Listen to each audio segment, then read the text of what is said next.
Daily wagers. Daily wagers की आप देखते हैं कि आए दिन जो है वो डेली वेजर्स जो है वो सुर्खियों में रहते हैं। जितने भी हमारे तमाम डेली वेजर्स भाई हैं उनकी जो है अभी तक उनका समाधान जो है वो नहीं हो पा रहे हैं। आए दिन हम देखते हैं सिविल सेक्रेटरीट का घेराव वो कर रहे हैं, अपनी डिमांडों को लेकर प्रोटेस्ट जो है वो लगातार कर रहे हैं, लाठियाँ जो हैं उन पर बरस रही हैं, लेकिन अभी तक उनकी जो है वो डिमांड्स को फुलफ़िल नहीं किया गया है। हमारे साथ आज बात करने के लिए एडवोकेट सुशील गुप्ता हैं, जो बेबाकी से अपनी बात रखते हैं, और चाहे बात हो टोल को लेकर या किसी भी अन्य अगर जो कि समाज में परेशानियां लोगों को आती हैं तो उनकी बात जो है वो सरकार तक रखते हैं, और बतौर ये एक अधिवक्ता हैं। और इनकी एक नई डिमांड है, इन्होंने कहा है कि एक नया इन्होंने सरकार को, जम्मू कश्मीर सरकार को एक इन्होंने एक सजेशन दिया है कि एक डेली वेजर्स वेलफेयर एक्ट जो है वो एक कानून आना चाहिए, ताकि जितने भी डेली वेजर्स हैं उनकी सहायता हो सके, उनकी मदद जो है वो हो सके और उनकी परेशानियों का समाधान जो है वो हो सके। अब किस तरह का वो जो है वो कानून होना चाहिए, क्या क्या सजेशंस इन्होंने जो है वो मेमोरेंडम में बनाकर जम्मू कश्मीर सरकार को दी हैं, वो इनसे जानेंगे। सर, पहले तो आपका बहुत बहुत स्वागत है अर्ली टाइम्स में, और बताएंगे कि किस तरह का ये कानून जो है वो होना चाहिए और क्या आपकी बातें जो है इस पूरे कानून को लेकर हैं। धन्यवाद। हम अर्ली टाइम न्यूज़ का चैनल का बहुत आभार प्रकट करते हैं कि वो जनहित का इस मुद्दे पर आकर के ये हमारी बात को लोगों तक पहुंचाएंगे, या जो इफ़ेक्टेड पार्टीज़ हैं उन तक बात भी जाएगी, तब भी उनको इस बात का थोड़ा सा हौसला होगा कि समाज के लोग भी उनके बारे में कुछ सोचते हैं। तो हम इसके लिए आपका और आपके चैनल का धन्यवाद करते हैं। यहाँ तक सवाल है इस डेली वेजर्स का लेकर के, तो सरकार ने समय समय पर लोगों को डेली वेजर, डेली रेटेड लोगों को एम्प्लॉयमेंट किया है। कई विभागों में उनके पास उन्होंने क्या किया कि परमानेंट एम्प्लॉयमेंट ना दे करके उनको टेम्परेरी और नॉन परमानेंट उनको एम्प्लॉयमेंट दी थी। तो इसके कारण वो बड़े समय से वहाँ काम कर रहे हैं। लगभग 25 साल से ऊपर भी लोग हो गए हैं जो वहाँ पर अभी तक वो डेली वेजर या डेली रेटेड काम कर रहे हैं। तो वो समय समय पर उनकी मांग रहती है कि जनाब आप ऐसा कीजिए कि हमको भी रेगुलराइज कीजिए और हमें भी अच्छी वेतन देने का काम कीजिए, और भी जो सुविधाएं एक वर्कर को मिलती हैं वो वर्कर को सुविधाएं मिलनी चाहिए। क्योंकि ये जो एम्प्लॉयमेंट एम्प्लॉयर और एम्प्लॉय का रिलेशन है वो गवर्नमेंट में भी होता है और इसी तरह वो प्राइवेट में भी होता है। तो जो प्राइवेट एम्प्लॉयर्स होते हैं उनको कई प्रकार की बाइंडिंग्स जो हैं वो लॉ के द्वारा उन पर लागू होती हैं। प्राइवेट काम करने वाले लोगों को मिनिमम बेसिस एक्ट उन पर लागू होता है। प्राइवेट जो इंडस्ट्रीज़ में या किसी कंट्रैक्टर में या किसी बड़ी ऑर्गेनाइजेशन में वो काम करते हैं तो उनके लिए ग्रेजुटी होती है, उनके लिए ईपीएफ होता है, ईएसआई के प्रावधान होते हैं, कई प्रकार की और सुविधाएं होती हैं। तो हमें जब हम इनको देखते हैं कि जो हमारे डेली वेजर जम्मू कश्मीर में लगे हुए जिनका एम्प्लॉयर जम्मू कश्मीर सरकार है, और जम्मू कश्मीर सरकार जो थी वो इनके जो एग्जिस्टिंग लॉज हैं वो भी उनको नहीं दे रही हैं।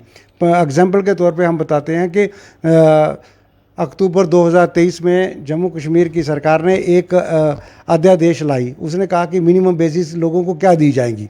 उन्होंने कहा कि अगर कोई अनस्किल्ड होगा तो उसको 311 रुपये पर डे दिया जाएगा।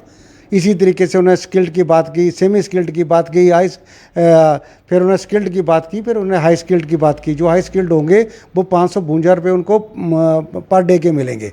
लेकिन अपने तमाम डेली वेजर जो जम्मू कश्मीर में काम कर रहे हैं और पिछले 20-25 साल हो गए हैं, उन सबको अनस्किल्ड की कैटेगरी में रख करके 311 रुपये उनको दिए जा रहे हैं। मैं समझता हूँ ये काफ़ी अन्याय है उन पर, क्योंकि इतना महंगाई का दौर है और खुद जो बड़े हमारे जो उनके सुपरवाइज़र हैं जो उनसे काम ले रहे हैं वो लगभग 9,000 10,000 रुपया पर डे ले रहे हैं।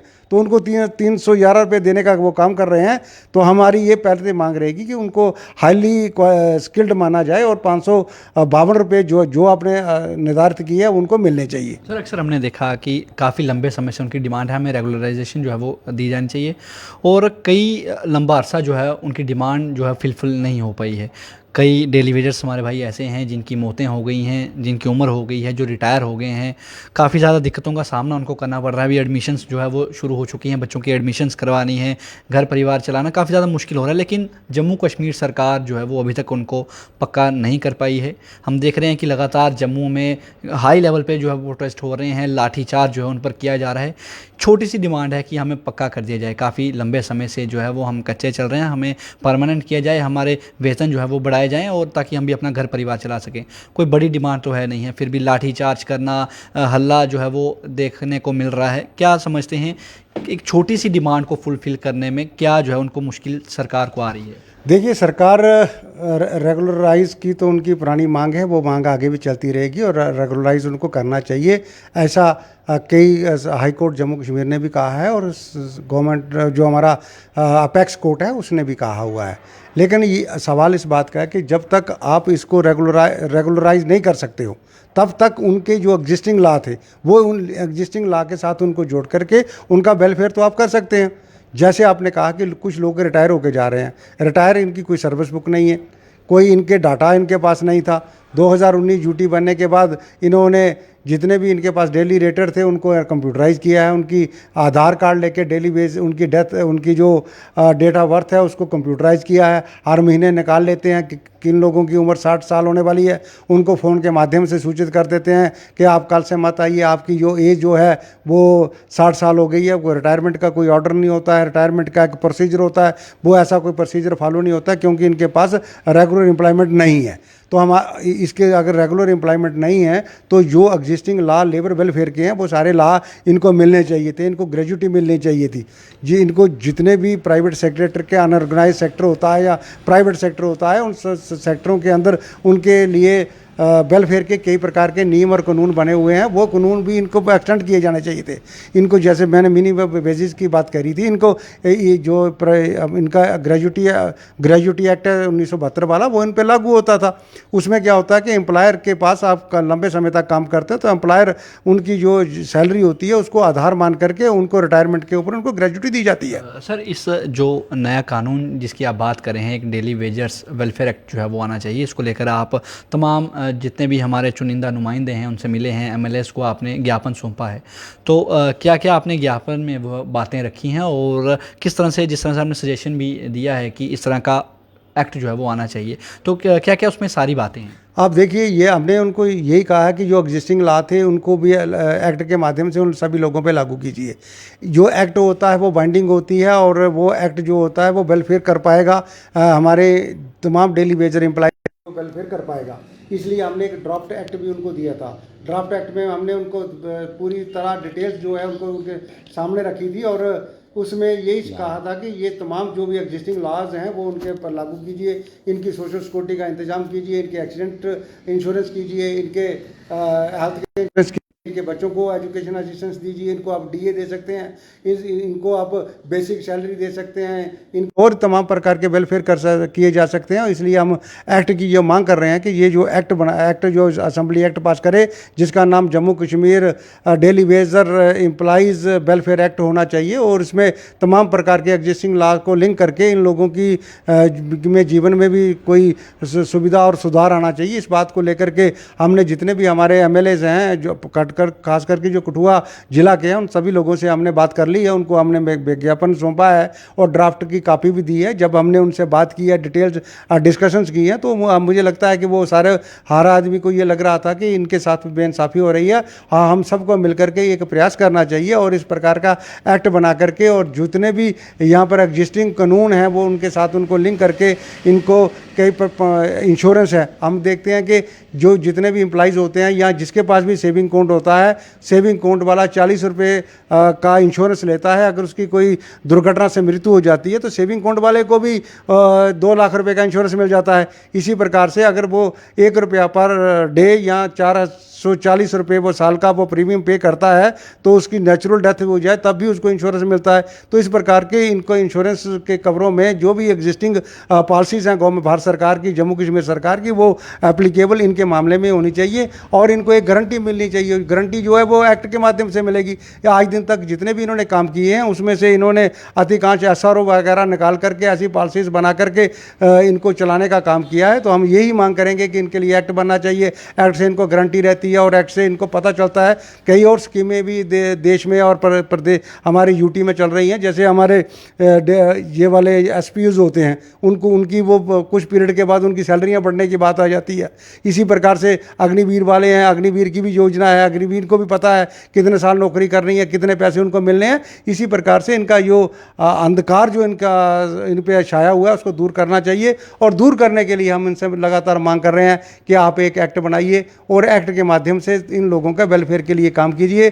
जब तक ये रेगुलर आप नहीं कर सकते हैं तो आप तब तक इन लोगों को एक्ट के साथ जोड़िए, मिनिमम वेज दीजिए, ग्रेजुटी दीजिए, आप इनका ईपीएफ काटिए, आप इनको स्टेट इंश्योरेंस के साथ जोड़िए। आपने देखा होगा कि हमारे जो लोग कंस्ट्रक्शन लेबर है, प्राइवेट कंस्ट्रक्शन लेबर है, उनके लिए बोर्ड बना हुआ, लेबर बोर्ड बना हुआ है। उनके बच्चों के लिए वो हर साल उनके एजुकेशन के लिए पैसे देते हैं, शादी के लिए पैसे देते हैं, उनके बच्चों की शादी आ जाए उसके लिए पैसे देते हैं, या किसी प्रकार की चोट लग जाए तो उसके हॉस्पिटलों में उनका इलाज करवाते हैं, मौत होने पर पेंशन दी जा सकती है। अगर प्राइवेट बोर्ड बना करके सिविल कंस्ट्रक्शन के लोगों के लिए ऐसा कितना काम किया जा सकता है, तो वही ना इसकी डेली वेजर के लिए क्यों नहीं किया जा सकता। तो यही इस मांग को लेकर के हम समय समय पर लगातार अपने विधायकों से मिल रहे हैं और उनसे बात कर रहे हैं।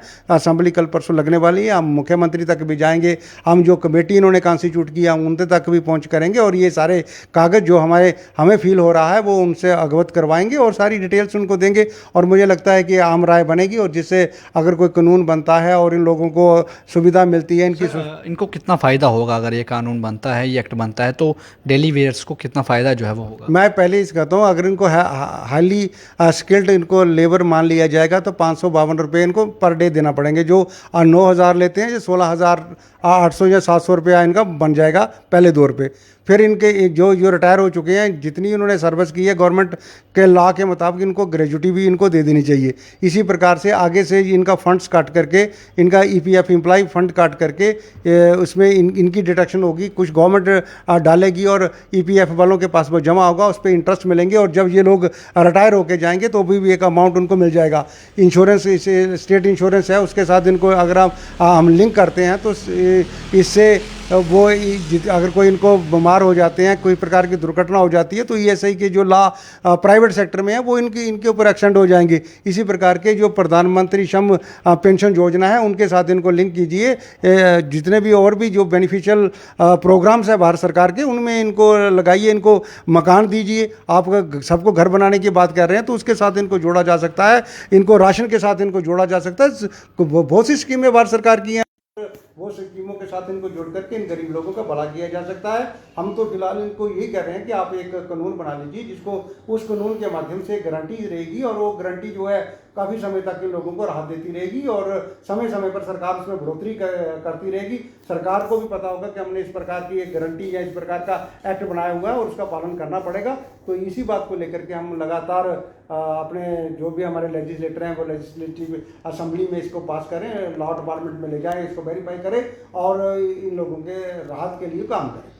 तो ये थे हमारे साथ एडवोकेट सुशील गुप्ता जी, जिन्होंने काफ़ी अच्छा सुझाव जो है वो जम्मू कश्मीर सरकार को दिया है कि एक एक्ट जो है वो बनाया जाना चाहिए, डेली वेजर्स वेलफेयर एक्ट जो है बनाया जाना चाहिए, ताकि जितने भी डेली वेजर्स हैं उनको एक तो उनकी डिमांड्स को फुलफ़िल किया जाए, वो जो है वो सरकार की तरफ से दिए जाने वाली स्कीमों का लाभ जो है उठा सकें। अगर प्राइवेट लेबर जो है वो अगर एक लेबर ऑफिस बनाया जा सकता है, लेबर्स के लिए जो है एक अच्छी अच्छी सुविधाएं जो उनको दी जा सकती हैं, अगर उनका कहीं एक्सीडेंट होता है तो उनको सरकार की तरफ से जो हेल्प मिलती है वो दी जा सकती है। और जैसे इन्होंने कहा कि ईपीएफ कटता है वो जो है इनका काटा जाए, तो तमाम इन्होंने सजेशंस जो है वो जम्मू कश्मीर प्रदेश सरकार को दी है, और उम्मीद की जा सकती है कि आने वाले दिनों में जम्मू कश्मीर प्रदेश सरकार जो है वो इस पर गौर फरमाएगी। और जिस तरह से इन्होंने कहा है कि हमने तमाम एमएलए से बात की है, उनको ज्ञापन सौंपे हैं, तो आने वाले सेशन में जो असेंबली का सेशन लगेगा उसमें जो हमारे एमएलएस हैं, जो चुने हुए नुमाइंदे हैं, प्रतिनिधि हैं, वो वहाँ पर बात रखेंगे, और ताकि आने वाले दिनों में जितने भी हमारे डेली वेजर्स भाई हैं